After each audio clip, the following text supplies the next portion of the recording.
Mi hermano intentó quitarse la vida por culpa de mujeres como yo. Pasé años riéndome de la soledad de los hombres, pero cuando él casi murió solo, hice algo que nunca pensé que haría. Hola Reddit, no planeaba publicar nada, pero la primera vez que entendí lo solo que realmente estaba mi hermano ya era una emergencia médica. Yo, 29 años, mujer, jefa de cumplimiento de recursos humanos en un patio ferroviario regional de carga en el centro de Ohio, más de 40 acres de acero, humos de diésel y hombres cargando barras de acoplamiento, en un calor del tipo que hace que las botas se queden pegadas al asfalto. La fuerza laboral es aproximadamente 90% masculina, guardagujas, inspectores de vía, operadores de freno, ingenieros de patio, tipos que fichan antes del amanecer y regresan a casa oliendo a creosota y arrepentimiento. Amaba ese trabajo más de lo que debería, no por la misión corporativa ni el plan dental, sino porque tenía autoridad sobre todos y cada uno de ellos. Marcas de asistencia, violaciones de conducta, papeleo de quejas que podía hundir la antigüedad de un tipo después de 15 años en el ferrocarril, todo mío. A los tipos no les gustaba, yo lo sabía, y sabía que a mí me gustaba eso, y honestamente lo disfrutaba más de lo que debería admitir. Una vez sancioné a un guardagujas llamado Al, 22 años en el ferrocarril, 4 hijos, rodillas artríticas, porque se sentó en una caja durante un turno de 12 horas y su supervisor lo marcó como descanso no autorizado. Al vino a mi oficina con la voz temblando, me preguntó si podía hablar con su jefe de cuadrilla. Le dije que la política era la política. Se fue con la mirada de alguien a quien le habían quitado algo que no podía nombrar. Algo se retorció en mi pecho. Lo maté rápido. Así era como sabías que el sistema estaba funcionando. Mi hermano Colton trabajaba en el mismo patio, distinta cuadrilla, distinto turno. Estaba en el grupo de mantenimiento nocturno, el equipo que inspecciona juntas de riel, reemplaza durmientes y maneja reparaciones de emergencia entre la medianoche y las 6 de la mañana, cuando las líneas principales se quedan en silencio. Es un trabajo brutal, de baja visibilidad, el tipo de turno para el que nadie se ofrece voluntario. Simplemente terminas allí porque fuiste el último contratado o el primero que nadie peleó por retener. El pago era decente para nivel de entrada, alrededor de $21 la hora con un diferencial nocturno de $2.50, pero los horarios desgastaban a la gente. La mayoría de los tipos duraban 8 meses. Colton llevaba casi 2 años en noches. Tenía 27 años, 2 menos que yo, construido como nuestro padre, fibroso, manos calladas que parecían 10 años más viejas que su cara, sudadera permanentemente gris por el polvo del riel. Solía ser el gracioso de la familia, el chico que soltaba chistes en la mesa hasta que mamá amenazaba con echarnos a los dos. En algún punto entre graduarse de la secundaria y fichar su turno número 400 de madrugada, los chistes se detuvieron. Aún así recordaba mi pedido de café, grande, tostado oscuro, 2 azúcares, sin crema. A veces dejaba uno afuera de la puerta de mi oficina cuando su turno terminaba antes. Sin nota, solo el vaso aún caliente sobre el concreto, como un hábito que nunca le pedí que empezara.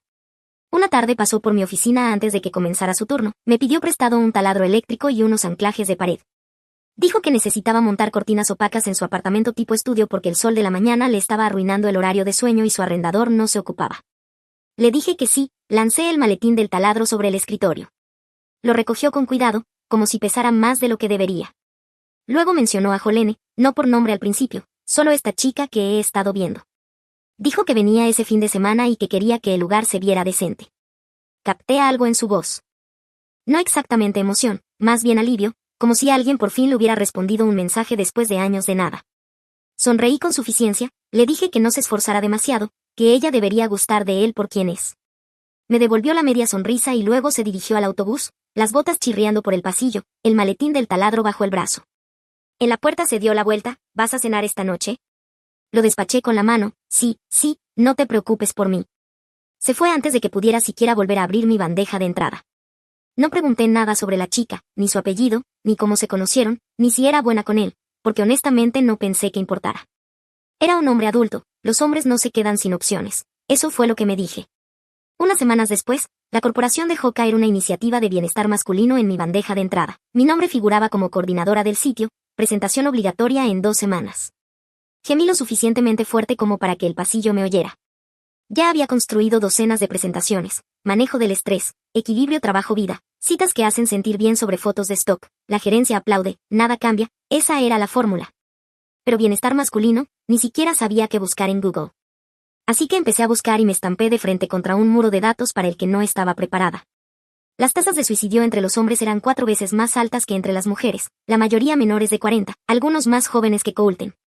Pensé en él con su sudadera manchada de polvo, con sus manos agrietadas y la pantalla de su teléfono en blanco, pero no él, solo estaba cansado por las noches, estaba bien. Me recosté, crucé los brazos, Los hombres son imprudentes, eso es todo, incluso si algunos se sienten solos, no es culpa de ellos. Lancé la estadística sobre café quemado con las chicas de administración a la mañana siguiente.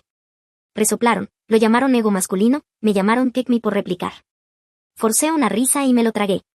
Empecé a construir la presentación, fotos de stock de meditación en la playa, viñetas sobre diarios de gratitud, apariencia sobre sustancia. Yo sabía jugar ese juego. Esa noche, 10:30 de la noche, mi teléfono vibró, Colton. Lo primero que salió de su boca no fue sobre él. ¿Estás bien? Sonabas estresada la última vez que hablamos. Puse los ojos en blanco aunque él no podía verlo, le dije que estaba bien, saturada con esto del bienestar. Me preguntó si quería cenar esa semana, dijo que había encontrado un lugar que hacía un buen plato de brisket, a solo 10 minutos de la puerta del patio. Le dije que no podía, que estaba ocupada reuniéndome con las chicas, que además tenía sobras. Silencio en la línea. Luego, en voz baja, sí, solo que no quería sentarme en la barra yo solo otra vez. Le dije que estaría bien. Él dijo sí. Clic nocturno. Me quedé mirando el teléfono 2 segundos, mi pulgar flotó sobre el botón de devolver la llamada. Lo enchufé y me fui a la cama. La conocí una vez, unas 6 semanas después de que Colton la mencionara por primera vez, en una parrillada familiar en casa de mamá. Jolene apareció con un vestido de verano, sonrisa brillante, y ayudó a mamá a cargar la hielera sin que se lo pidieran. Hizo preguntas reales, recordó nombres. Incluso sabía que el patio movía carga, no pasajeros, lo que significaba que Colton realmente había hablado de su vida con alguien. Mamá la amó de inmediato. Pensé que podría ser buena para él. Lo que no noté, o elegí no notar, fue cómo actuaba Colton a su alrededor, más callado de lo normal, dejaba que ella terminara sus frases, se reía solo después de que ella se reía primero. Ella contó una historia sobre él quedándose dormido en su casa y roncando como un motor de tren de carga, y toda la mesa estalló en carcajadas. Colton también se rió, pero sus ojos estaban en otro lugar por completo. Estaba sentado, sosteniendo un plato de papel que no había tocado, encogiéndose dentro de sí mismo de una manera que nunca le había visto antes. Durante los meses siguientes, las cosas empezaron a cambiar. Colton dejó de llamarme tan seguido. Cuando lo hacía, Jolene siempre se escuchaba de fondo, una televisión, un comentario cortante, una puerta cerrándose con fuerza. Empezó a cancelar planes pequeños. Ya no podía desayunar, ya no podía ayudar a mover ese estante. Jolene me necesita para algo se convirtió en su respuesta por defecto, dicha plana y automática, como si la hubiera ensayado. No lo pensé 2 veces. Ahora tenía novia, claro que estaba menos disponible. Un tipo recibe la atención de una mujer y desaparece, procedimiento estándar. Lo que no vi, porque no estaba mirando, era que Jolene lo estaba drenando. No constantemente, eso era lo que la hacía efectiva. Le cocinaba a veces, le mandaba mensajes de buenos días antes de sus turnos, daba justo la calidez suficiente para que el frío siempre se sintiera como culpa de él. Pero ella no trabajaba y siempre necesitaba dinero, el pago de su auto, un depósito de seguridad para un contrato de alquiler que nunca firmó. Solo mándamelo por Venmo y yo me encargo. Colton lo entregaba porque pensaba que ella estaba construyendo algo con él. Flujo constante, cero responsabilidad. Él estaba trabajando semanas de 60 horas en el turno nocturno solo para cubrirlo. Mencionó una vez que llevaba 2 meses atrasado con la factura de electricidad. Le dije que necesitaba presupuestar mejor. No pregunté por qué ella lo estaba aislando de todos tan lentamente. Él no veía qué estaba pasando. Colton tenía un amigo en el patio, un tipo llamado Garrett en la cuadrilla de Vía, que intercambiaba turnos con él y se iba a comer algo después del trabajo. Jolene le dijo a Colton que Garrett había dicho algo irrespetuoso sobre ella en un almuerzo de cuadrilla, una fabricación completa, pero Colton le creyó porque Jolene lloró cuando lo dijo. Dejó de responder los mensajes de Garrett. Garrett me dijo después que pensó que Colton solo estaba ocupado. Nadie insistió, nadie revisó. Una pequeña mentira y la única amistad de un hombre se evapora como si nada. A sus espaldas, ella le estaba diciendo a cualquiera que escuchara, al arrendador, a conocidos en común, a una mujer del complejo de apartamentos, que Colton era inestable y que ella le tenía miedo. Nada de eso era cierto. Estaba plantando semillas, asegurándose de que todos ya la vieran como la víctima, para que cuando todo explotara, ella tuviera la historia cerrada antes de que Colton abriera la boca. Lo peor fue que Colton internalizó todo.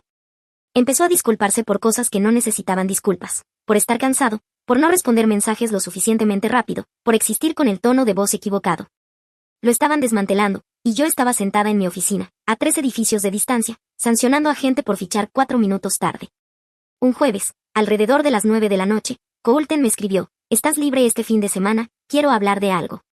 Respondí, a tope, quizá la próxima semana. No contestó. Yo no insistí. Día de la presentación.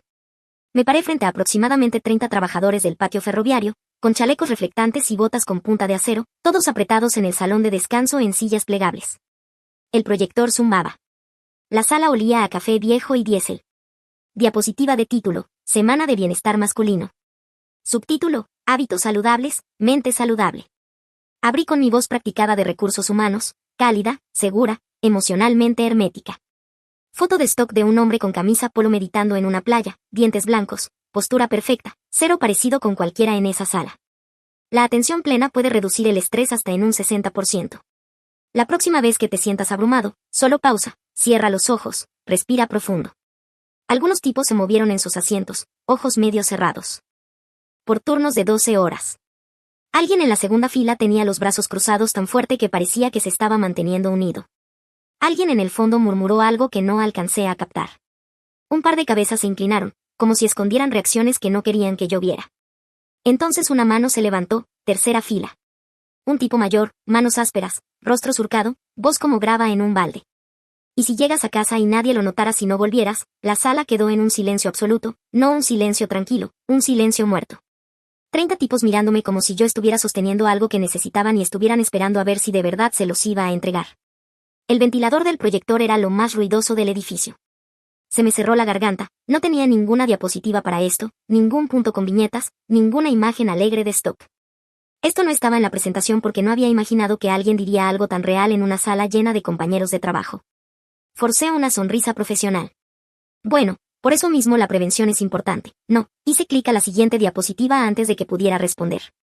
Sus ojos se quedaron en mí, no enojados, no hostiles, solo vacíos, como si me hubiera pedido algo real y yo le hubiera dado un folleto. Cerré con el final que había ensayado. Recuerden, el equilibrio es clave, su salud es su fortaleza, las mentes fuertes construyen equipos fuertes. No hubo aplausos. El tipo se levantó, sillas arrastrándose despacio, botas sobre el linóleo. Salieron en fila como si la sala estuviera bajo el agua. Nadie dijo una palabra. Mi bandeja de entrada se iluminó dentro de la hora. Gran arranque, excelente mensaje, fuerte participación. La gerencia estaba encantada. Me recosté en la silla y me dije que había salido bien. Algo se sentía mal, pero los elogios eran lo bastante ruidosos como para ahogarlo. Esa tarde Coulton me escribió: cena esta noche, se siente como una eternidad desde que comimos juntos. Ya me había escrito ese jueves, preguntando si estaba libre ese fin de semana, diciendo que quería hablar de algo. Este era su segundo intento en la misma semana. Lo miré durante unos segundos. Pensé en decir que sí, pensé en lo fácil que sería solo manejar 10 minutos y sentarme frente a mi propio hermano por una comida. Luego pensé en las chicas, en la cena a la que ya me había comprometido, en el pad thai que me había sobrado en la nevera y en lo cansada que estaba de interpretar bienestar para 30 hombres que parecían preferir estar en cualquier otro lugar. Respondí: no puedo, quedé con las chicas más tarde, además tengo sobras. Escribió, borró, escribió otra vez, luego: sí, es que aquí está tranquilo. Pensé que sería bonito sentarse con alguien por una vez. Un mensaje, eso fue todo. Un mensaje que podría haber leído como lo que realmente era, un hombre diciéndole a su hermana que estaba solo y que no quería estarlo. Yo lo leí como una molestia, como necesidad, como algo que un hombre adulto debería manejar sin involucrarme. Le envié de vuelta: estarás bien, la próxima vez pulgar hacia arriba, emoji de pulgar arriba. Eso fue todo. Lunes por la mañana, medio dormida en mi escritorio, los ojos vidriosos sobre el panel de asistencia, una marca saltó a la vista: empleado Coulton. 3 ausencias consecutivas sin aviso.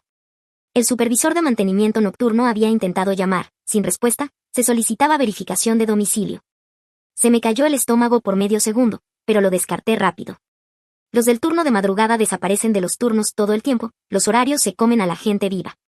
Lo marqué como seguimiento pendiente y pasé al siguiente expediente. Me dije que no era nada. El miércoles la marca volvió en rojo.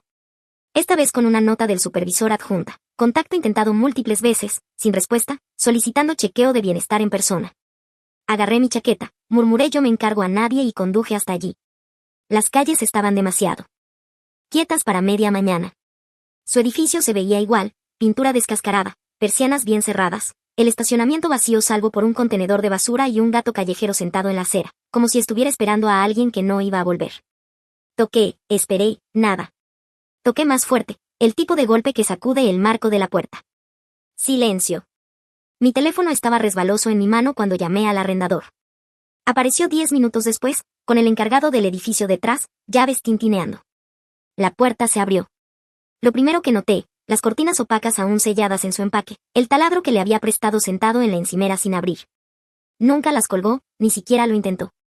Lo segundo, su teléfono sobre la mesa de la cocina, boca arriba, una docena de llamadas perdidas apiladas en la pantalla de bloqueo, 3 mías, todas de las últimas 48 horas, todas llamadas profesionales de chequeo de bienestar, ni una sola personal. Lo tercero, el aire pesado, quieto, inmóvil, como si el apartamento mismo hubiera dejado de respirar días atrás. El fregadero lleno de platos con costras, tazas de café alineadas en la encimera como una línea de tiempo que nadie se suponía que leyera, envoltorios de sándwich apilados junto a la basura, una canasta de ropa a medio doblar, camisetas metidas dentro pero nunca guardadas. Una lista en la nevera con su letra desordenada, electricidad / llamar al dentista / intentar quedar / escribir a la hermana. Ese último estaba circulado 2 veces, las marcas del bolígrafo tan presionadas que habían tallado el papel. Un folleto doblado en su escritorio, noche comunitaria de juegos, entrada de $5. Chris estaba gastado en él, como si lo hubiera recogido, quizá guardado en el bolsillo, se hubiera parado afuera de la puerta del sótano de la iglesia donde se hacía y luego hubiera caminado a casa solo. Nos movimos hacia la habitación del fondo. No voy a describir en detalle lo que encontramos. No voy a hacerle eso a él ni a ti. Lo que diré es que mi hermano estaba allí y apenas seguía con vida, y estaba claro que había estado tendido allí durante días. El arrendador dijo algo en voz baja, el encargado ya tenía el teléfono afuera, marcando 911. No pude cruzar el umbral de la puerta, solo me quedé allí, con las manos apoyadas en el marco, observando su pecho subir en intervalos superficiales, tan débiles que no estaba segura de no estar imaginándolos. En su teléfono, sin bloqueo, pantalla agrietada, entró el barato que nunca se molestó en asegurar. El historial de búsqueda seguía abierto. Como hacer amigos en los 20 tardíos, es raro que los hombres coman solos. Y un borrador de mensaje no enviado sentado en su aplicación de mensajes. Estás libre para cenar, sin destinatario, solo un cursor parpadeante donde debería haber habido un nombre, esperando a que yo le diera a alguien a quien enviárselo. No lloré, no allí. Apreté la mandíbula tan fuerte que pensé que se me partirían las muelas. Los paramédicos llegaron en 9 minutos. Lo llevaron al Grant Medical Center. Seguía la ambulancia yendo a 65 en una zona de 40. En urgencias no me dejaron pasar las puertas dobles. 3 horas después salió un médico. Colton estaba vivo, estabilizado, pero estaba en coma, inducido al principio y luego sostenido porque su cuerpo no respondía. UCI, ventilador, sonda de alimentación, dijo el médico. Pronóstico reservado y sabremos más en 72 horas. Yo solo pensaba en el taladro sobre su encimera y en las cortinas aún selladas en plástico, cuando me golpeó, de verdad me golpeó. Algo encajó detrás de mis costillas. Entonces apareció Jolene, no para hacer vigilia, sino para actuar. 2 días después de que Colton fuera ingresado, se presentó en el puesto de enfermería de la UCI, afirmando que era su pareja doméstica y solicitando acceso a su habitación y a información médica. La enfermera a cargo preguntó si estaba en su autorización. No lo estaba. Contacto de emergencia, esa era yo. Sin documentación legal, sin registro de pareja, nada. El acceso de visitantes no familiares estaba restringido durante las estancias en UCI. Jolene presentó una queja formal. Esa noche publicó en redes sociales sobre ser mantenida alejada del hombre que amaba por un familiar vengativo. El arrendador no la detuvo. En otro frente, apareció en el apartamento de Colton esa misma semana llorando y se llevó su televisor, su altavoz Bluetooth, una chaqueta que afirmó que era suya y, como descubrí más tarde, $1,400 en efectivo de un sobre en el cajón de la cómoda, dinero de horas extra que había estado ahorrando durante meses. Ella sabía que estaba allí porque lo había visto guardarlo. La sala de espera de la UCI se convirtió en su propio tipo de estática, paredes beige, sillas plegables, café y vasos de papel que nadie tocaba. Yo estaba allí todos los días, pero la noticia corrió por el patio y, poco a poco, los tipos empezaron a aparecer, botas gastadas pero limpiadas lo justo para mostrar que lo habían intentado. Se sentaban rígidos, gorras en el regazo, ojos en el suelo, uno por uno. Algunos se me acercaron. Su supervisor del turno nocturno dijo, nunca faltó a un turno, siempre se quedaba tarde si lo necesitábamos. Un vecino de su edificio murmuró, una vez alimentó a mi gato cuando estaba fuera de la ciudad, chico educado. Garrett, el compañero de trabajo al que Jolene había ahuyentado, se quedó cerca de las máquinas expendedoras todo el tiempo y no dijo nada, solo seguía mirando sus manos. Cada historia tenía la misma forma. Colton hacía lo correcto, Colton aparecía, Colton ayudaba, pero nadie lo conocía de verdad, solo un tipo que se presentaba, hacía su trabajo, se iba a casa y nadie sabía qué pasaba después. Un tipo mayor del patio, pelo gris, 30 años en el ferrocarril, se quedó a mi lado cerca de la puerta de la UCI, se aclaró la garganta y dijo algo que nunca olvidaré. La mayoría de los hombres pasan toda su vida sin que nadie los abrace, a menos que sea su madre cuando son pequeños, a veces ni siquiera entonces. Un hombre puede pasar décadas y el último abrazo real que recibió fue antes de poder atarse sus propios zapatos. Le pregunté si eso era verdad. Se encogió de hombros. Depende de si alguien se da cuenta antes de que sea demasiado tarde. Luego me dio una palmada en el hombro una vez, como puntuación, y se fue. La sala de espera se vació despacio, hombres saliendo en fila, botas arrastrándose, manos metidas en los bolsillos. Sin discursos, sin lamentos, solo un silencio lo bastante espeso como para atragantarse. Yo me quedé atrás, mirando a través de la ventana estrecha de la habitación de UCI de Coulton, tubos en sus brazos, monitores trazando líneas que significaban que aún estaba aquí, pero no realmente aquí. Jolene no volvió al hospital después de ser rechazada. En su lugar publicó sobre ello en redes sociales, una foto en blanco y negro de su mano sosteniendo una vela, con el pie de foto. Algún dolor no tiene palabras. Tenía muchas palabras cuando quería sus cosas. 2 días antes, aunque, 2 semanas después del ingreso, yo estaba de vuelta en mi escritorio, bandeja de entrada apilada, café frío, un golpe en el marco de la puerta. Uno de los tipos de planta, el mismo al que había sancionado por asistencia el mes anterior, manos metidas en los bolsillos de la sudadera, ojos en la alfombra, murmuró, solo quería decir, gracias por esa cosa de bienestar que hiciste. Parpadeé, su voz estaba apenas por encima de un susurro, como si le diera vergüenza decirlo en voz alta. Me enderecé en la silla y le di la sonrisa profesional. Por supuesto, para eso es el programa. Asintió demasiado rápido, sí, y luego se fue arrastrando los pies, botas rozando, como si se arrepintiera de haber abierto la boca en el segundo en que salieron las palabras. Después de que se fue, me recosté y exhalé por la nariz.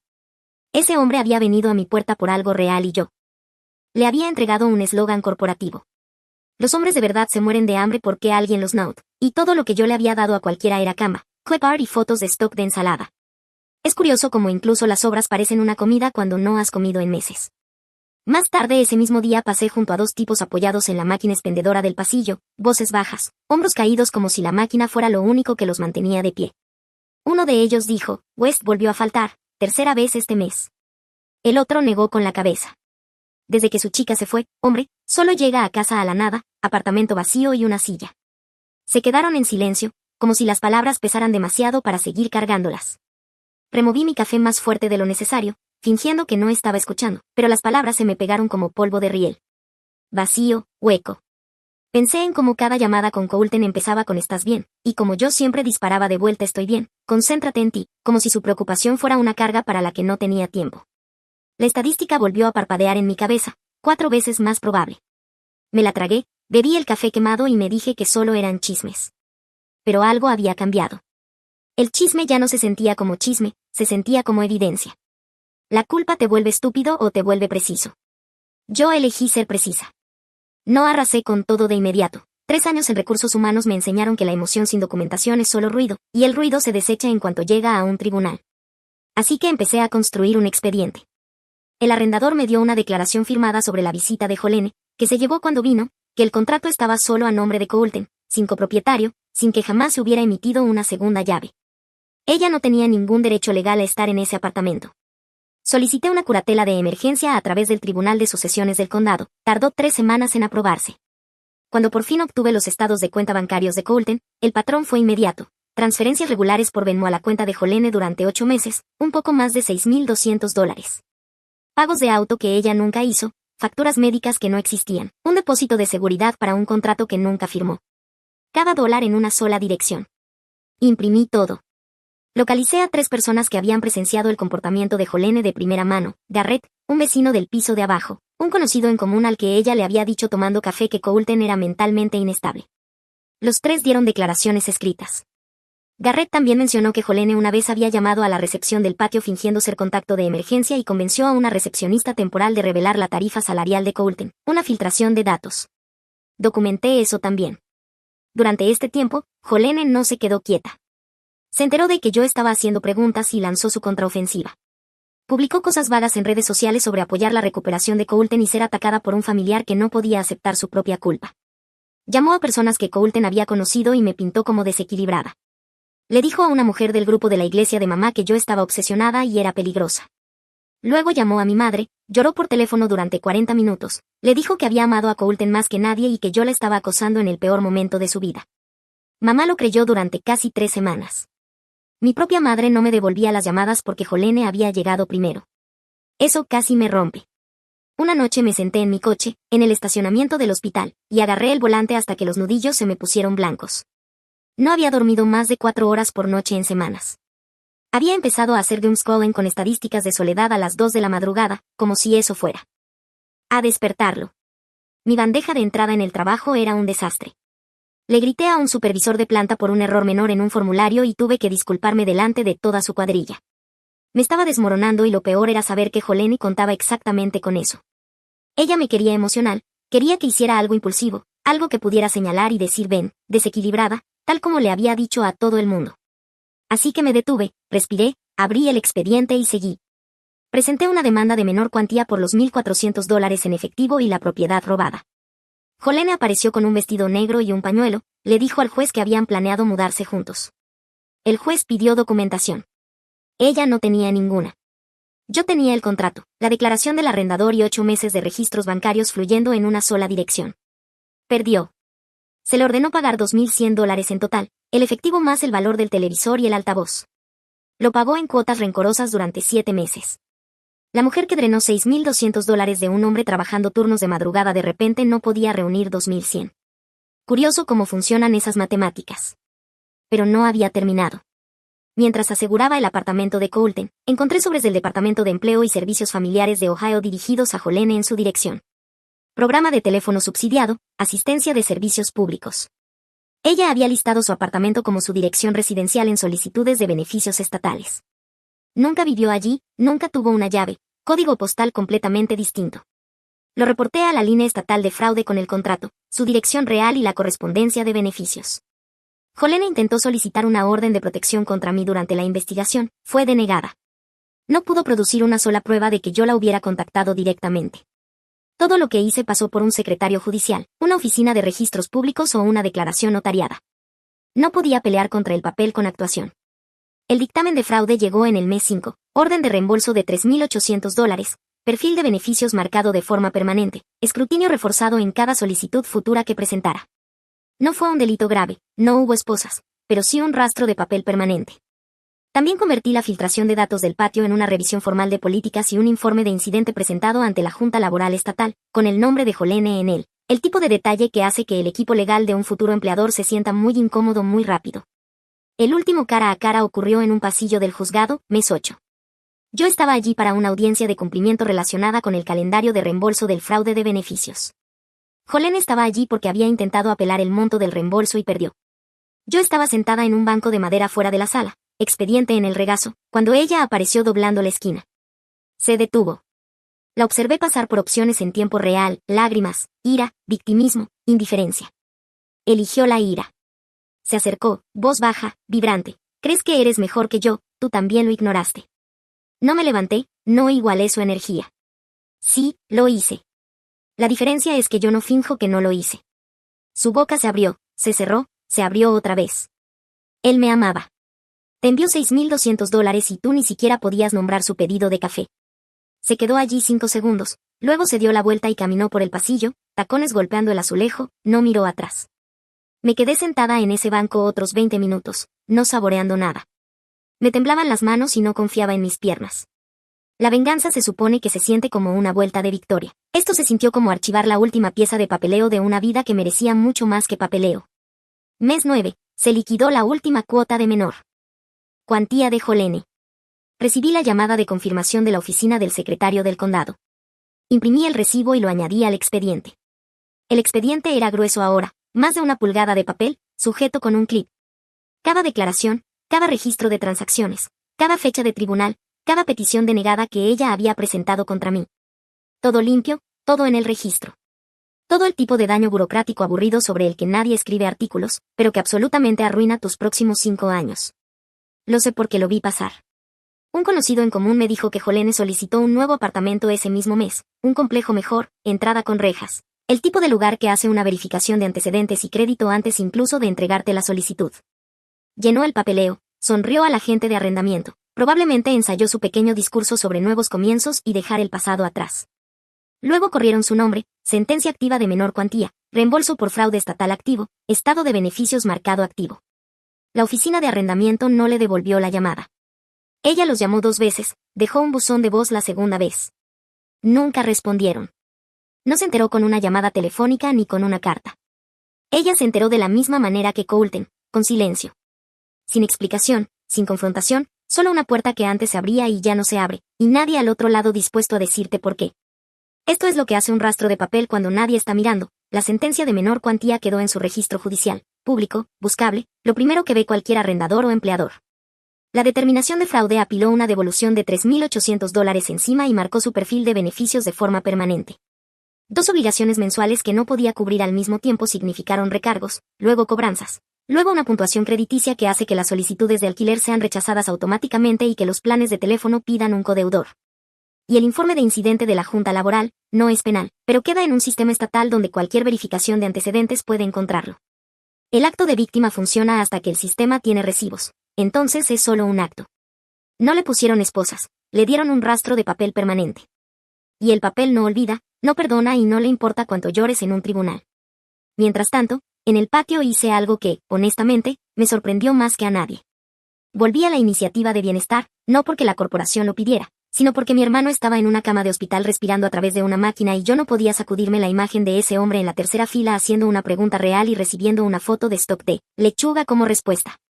Deseché toda la presentación, construí en su lugar un programa de chequeo entre compañeros. Voluntario, basado en turnos, sin presentaciones, sin tableros de visión, sin aplicaciones de meditación, solo una hoja de inscripción donde los tipos podían emparejarse y acordar revisarse una vez por semana. Si alguien se perdía 3 chequeos consecutivos, una señal iba a su jefe de cuadrilla, no a recursos humanos, sino a alguien que conocía su nombre y su apretón de manos. 18 tipos se inscribieron el primer mes. Para el mes 3 eran 41. No me atribuí el mérito públicamente, no lo quería, no lo merecía. Coulton despertó en el mes 6, no como en las películas donde los ojos se abren de golpe y alguien dice el nombre del protagonista. Una enfermera me llamó un martes por la tarde y dijo que había mostrado movimiento intencional. Para el miércoles seguía la luz con la mirada. Para el viernes estaba parpadeando en respuesta a preguntas de sí o no. No pudo hablar durante otras 2 semanas.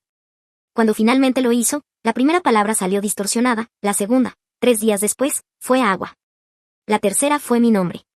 Yo estaba sentada junto a su cama cuando la dijo. Solo me incliné hacia adelante y dije, estoy aquí. Coulton está en rehabilitación ambulatoria ahora, terapia ocupacional 2 veces por semana, ejercicios cognitivos que lo frustran porque su cerebro sabe lo que quiere decir y su boca tarda un segundo extra en cooperar. Camina con un ligero arrastre en el lado izquierdo que la terapeuta dice que podría mejorar durante el próximo año, podría. Se mudó a una unidad en planta baja más cerca de la casa de mamá. Yo colgué las cortinas opacas yo misma, usé el mismo taladro, los anclajes de pared aún estaban en el maletín. A veces paso en coche por su antiguo edificio. Hay un nuevo inquilino ahora, alguien puso cortinas diferentes en la ventana. El folleto de la noche comunitaria de juegos ya no está en el tablero del vestíbulo, reemplazado por un cartel de inscripción para un grupo de paseo de perros.